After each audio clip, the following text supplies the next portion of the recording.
پھر سے ڈالر کی اونچی اڑان شروع ہو چکی ہے۔ روپیہ کمزور ہونے سے ڈالر کی قیمت کئی ماہ کی بلند ترین سطح پر پہنچ گئی۔ تفصیلات کے مطابق IMF پروگرام کی منظوری پر سوالیہ نشان لگنے لگا اور روپے کی قدر میں تنزلی کے خدشات کے باعث کرنسی مارکیٹ میں ڈالر کی اونچی اڑان دوبارہ شروع ہو چکی ہے۔ کئی ماہ سے اوپن مارکیٹ میں 280 روپے کی قیمت کے آس پاس ٹریڈ ہونے والا امریکی ڈالر پیر کے روز 281 روپے کی قیمت سے اوپر چلا گیا۔ جبکہ انٹرنیٹ مارکیٹ میں بھی ڈالر کی قیمت میں نمایاں اضافہ دیکھنے میں آیا۔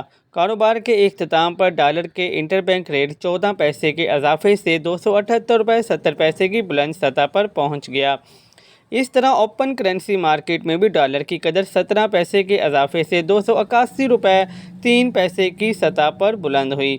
دوسری جانب پاکستان اسٹاک ایکسچینج بھی کاروباری ہفتے کے آغاز پر مندی کی زد میں رہا۔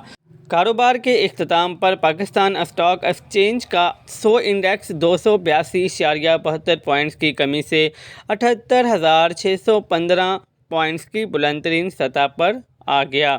کاروباری حجم گزشتہ جمعے کی نسبت 34% کم رہا اور مجموعی طور پر 49,11,24,197 حصص کے سودے ہوئے، جبکہ کاروباری سرگرمیوں کا دائرہ کار 443 کمپنیوں کے حصص تک محدود رہا، جن میں 155 کے بھاؤ میں اضافہ، 228 کے داموں میں کمی اور 60 کی قیمتوں میں استحکام رہا۔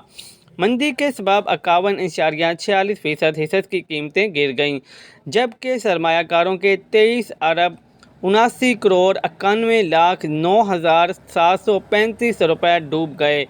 معاشی ماہرین کے مطابق IMF کے 18 ستمبر کے ایگزیکٹو بورڈ اجلاس کے ایجنڈے میں پاکستان کا نام شامل نہ ہونے سے قرض پروگرام کی منظوری میں مزید تاخیر کے خدشات نے مارکیٹ میں سرمایہ کاروں کو محتاط ہونے پر مجبور کر دیا ہے۔ مزید نیوز اپڈیٹس کے لیے چینل کو سبسکرائب کر لیں تاکہ ہر آنے والی نئی اپڈیٹ سب سے پہلے آپ کو مل سکے۔